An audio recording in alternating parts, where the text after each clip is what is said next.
साथियों, मैं डॉक्टर रितु सिंह। आज मनीष तिवारी जी ने, जो कि लोकसभा चंडीगढ़ से लड़ रहे हैं इलेक्शन कांग्रेस पार्टी से, ओपन डिबेट का चैलेंज दिया था। मैंने चैलेंज एक्सेप्ट किया और मैं वहां डिबेट के लिए पहुंची। मैंने साहब से 3 सवाल किए, 3 सवाल जिनके उन्होंने मुझे कोई जवाब नहीं दिए।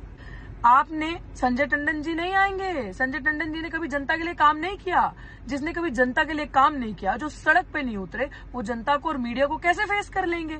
तो मैंने काम किया, इसलिए मैं आई। मैंने सवाल पहला आपसे पूछा कि आप मुझे बताएं कि ये गठबंधन है कि ये ठगबंधन है, कि पंजाब में और दिल्ली में, चंडीगढ़ में, ये 3 जगह पे आप बहुत शोर जोर से चुनाव लड़ रहे हैं।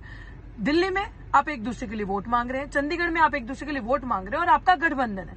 वहीं पंजाब में आप एक दूसरे के अगेंस्ट लड़ रहे हैं और एक दूसरे को गाली दे रहे हैं। भाई, जनता ये जानना चाहती है रिश्ता क्या कहलाता है, ये कौन सा गठबंधन है? और आपके पास मेरे सवाल का जवाब नहीं था, आपके लोग भड़क गए। और दूसरी चीज, अभी दिल्ली में आप ही की सरकार है ना, आम आदमी पार्टी की, जिसके गठबंधन के साथ आप लड़ रहे हैं, और पंजाब में भी आपकी सरकार है आम आदमी पार्टी की।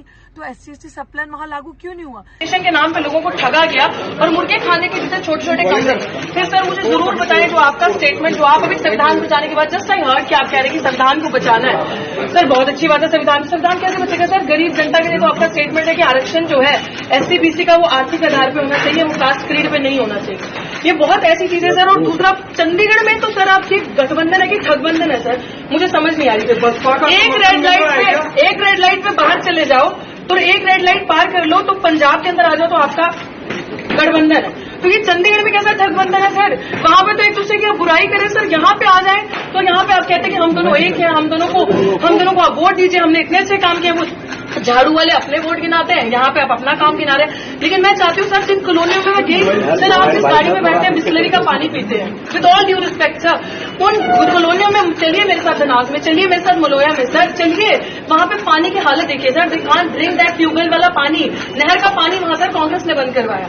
सर ये किस तरीके की ठगी है जो लोगों के साथ हो रही है? मतलब मैं चाह रही हूँ कि sir, I think we should have a good conversation in open debate. जो मुझे नहीं नजर आता कि आज संजय टंडन जी के अंदर इतनी हिम्मत है वो डिबेट कर सके, लेकिन आपने चैलेंज किया। मुझे लग रहा है कि एक नेशनल पार्टी के कैंडिडेट को अच्छे खासे तरीके से एक इग्नोर किया जा रहा है। मुझे लगता है कि हम दम रखते हैं, पोटेंशियल रखते हैं, क्योंकि हम काम के बेसिस पे बात करते हैं। सर मुझे ये 3 चीजों का जवाब चाहिए। सबसे पहले तो सर ये जवाब दे दीजिए, जो SC/BC के रिजर्वेशन पे आपने बात कही है कि आर्थिक बेसिस होना चाहिए। पहले तो आपका बहुत बहुत धन्यवाद, thank you so much sir, कि आप यहाँ पे आए। आप में ये हिम्मत है, ये शिद्दत है कि आपने अपने आप स्वयंभू आकर हमारी जो प्रेस वार्ता है उसमें शिरकत की। आपका बहुत बहुत धन्यवाद। मुझे अखबार में पता लगा कि शायद जब आपको तोला जा रहा था तो कंडा आपके सिर पे गिर गया था, तो मैं आशा करता हूं कि आप पूरी तरह से स्वस्थ हो। तीसरी बात मैं आपको कहना चाहता हूं, देखिए, संविधान में शेड्यूल्ड कास्ट और शेड्यूल्ड ट्राइब्स का जो आरक्षण है वो संविधान में सुनिश्चित है। उसके बाद जो OBC का आरक्षण है वो एक ऑफिस मेमोरेंडम 1990 में विश्वनाथ, मैंने आपको इंटरप्ट नहीं किया, 1990 में विश्वनाथ प्रताप सिंह जी की सरकार ने निकाला। उसका संशोधन करके 1991 में जब डॉक्टर नरसिम्हा की सरकार आई, आप तो शायद दिल्ली विश्वविद्यालय में प्रोफेसर भी हैं तो आप जानती होंगी कि उसका अनुमोदन करके TP नरसिम्हा जी की सरकार ने उसको निकाला। और उसके बाद वो मामला सुप्रीम कोर्ट में था और 1993 में सुप्रीम कोर्ट ने उसके ऊपर मोहर लगाई और जो OBC का आरक्षण है 27% उसको अप्रूव किया। इसके अलावा कई ऐसे प्रदेश हैं हिंदुस्तान में जहां पे जो आरक्षण है वो 49% से ज्यादा है। जैसे तमिलनाडु में आरक्षण ऑलमोस्ट 67% है। सो इसलिए जहां तक आरक्षण का सवाल है और कांग्रेस पार्टी का स्टैंड है, कांग्रेस पार्टी का और बाकी पार्टीज का स्टैंड बिल्कुल क्लियर है। My stand is absolutely clear. My stand is the stand of the Indian national Congress and Indian national Congress जो है, आप सबको देसी भाषा में समझाना चाहती है, वो संविधान के विरुद्ध काम कर रही है, लेकिन संविधान को बचाने की बात कर रही है। वो आरक्षण के विरुद्ध काम कर रही है कि आरक्षण का बेसिस जो है आर्थिक होना चाहिए। आरक्षण का बेसिस आर्थिक होना चाहिए कि इनका स्टेटमेंट है। मैं आर्टिकल दिखा देती हूँ। ठीक एक दिन पहले, कुछ दिन पहले, बिल्कुल मोहन भागवत का सर प्लीज आपको लूज कमेंट करना बंद कीजिए आप सर। आप ये बताएं, सेंसेशन क्रिएट नहीं कर रहे सर, हिम्मत है डिबेट की। डिबेट ऐसा नहीं होता।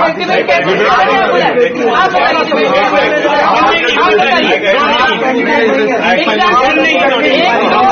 एक तो रिजर्वेशन के खिलाफ बात करनी है सर,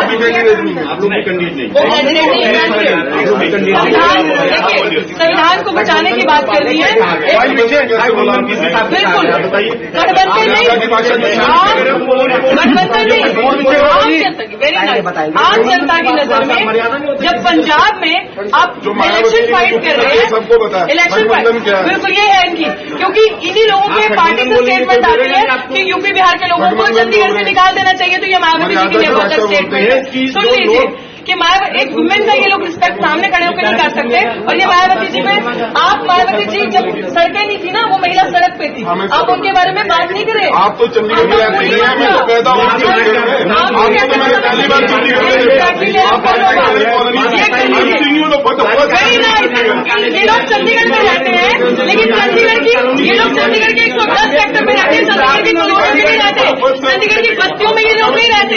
ये लोग इन लोगों ने हमें देखा अभी, ये लोग गठबंधन की बातें करते हैं, लेकिन एक्चुअली अगर हम ठगबंधन इसको कहते हैं तो दर्द हो रहा है, because they have never worked, में काम नहीं किया है। तो अभी सिचुएशन ये है कि बहसी में टिप्पणी करना। आप ये बता दीजिए, आपकी सरकार नहीं थी, SC/ST सब प्लान से बता दीजिए क्यों लागू नहीं हुआ। आप बहसी में बात कर रहे हैं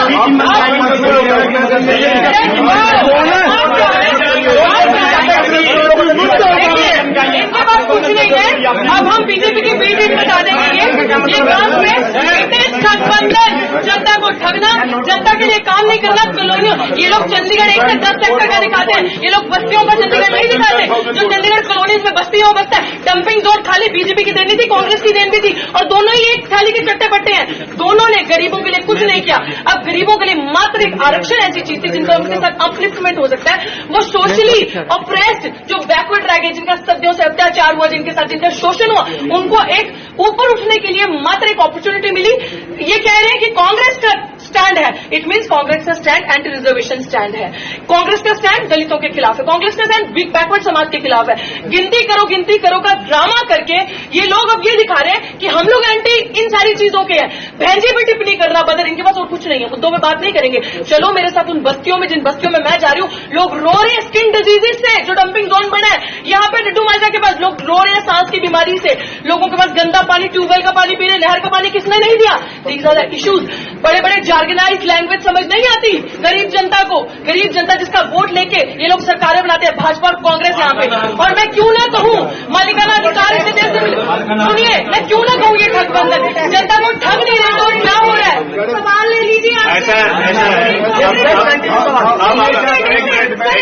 ये कांग्रेस की प्रेस कॉन्फ्रेंस थी, बीच में आप आई हैं, मैं बीच में नहीं आई, नहीं आप एंडेड दैट प्रेस कॉन्फ्रेंस थी, प्रेस कॉन्फ्रेंस आपकी मीडिया, आप मीडिया से हैं, तो वो ऐसा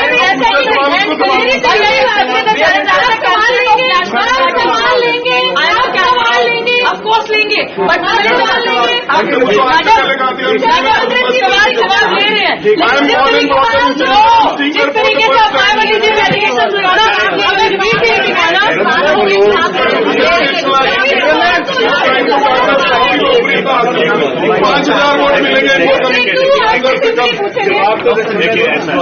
जिस गरीब जनता का वोट लेके जनाधार पे आप जिनके सर पे सरकार बनाते हैं, उसी जनता के लिए जो स्पेशल स्कीम संविधान ने उन्हें दी है, मुहैया करवाई है SC/ST सब प्लान, वो उसकी स्कीम लागू क्यों नहीं हुई? उनके बच्चों को, उन गरीब जनता को, नरेगा वर्कर्स को उसके फायदे क्यों नहीं मिलते? आप चाहें तो भी आप लागू कर सकते हैं ना। और फिर उसके बाद मनीष तिवारी जी, आप ही का स्टेटमेंट, आरक्षण, जो गरीब जनता अभी भी चंडीगढ़ में जिनका वोट आप मांग रहे हैं, जिनके वोट से आप सरकार बनाएंगे, जो आप चाहते हैं कि वो जनता आपको, दलित, वाल्मीकि, रविदास समाज की जनता आपको वोट करे, आप मुझे बताएं उस जनता के आरक्षण के विरुद्ध में आपने कहा है कि आरक्षण का बेसिस जो है वो आर्थिक होना चाहिए, वो जाति और नस्ल के आधार पे नहीं होना चाहिए। क्या आप मुझे समझा सकते हैं वो जनता जिनका सदियों से शोषण हुआ, वो जनता जो दबी कुचली सताई हुई जनता, जिस जनता को आंखों से मार दिया जाता है, जिस जनता की ठेकेदारी प्रथा आपने इतनी बढ़ा दी कि सफाई कर्मचारियों को ठेके के आधार पे यहाँ पे नौकरी मिल रही है, नौकरी से निकाल दिया जा रहा है। उस जनता, उस सफाई कर्मचारियों के लिए आप कह रहे हैं कि आरक्षण नहीं होना चाहिए। आरक्षण का जो है रिवाइज करो पॉलिसी को। आरक्षण जो है वो नस्ल और जाति के आधार पे नहीं होना चाहिए, आर्थिक आधार पे होना चाहिए। मूर्ख किसी और को बनाए। आप मेरे सवाल के जवाब दें। अभी भी मेरे 3 सवाल जो मैंने आपसे प्रेस क्लब में किए वैसे के वैसे ही हैं। मैंने ओपन डिबेट का चैलेंज एक्सेप्ट किया और आपने ओपन डिबेट के चैलेंज में मेरी सवालों के जवाब नहीं दिए। मैं अभी भी वेट कर रही हूँ कि मेरे इन तीनों सवालों के जवाब आप मुझे दें।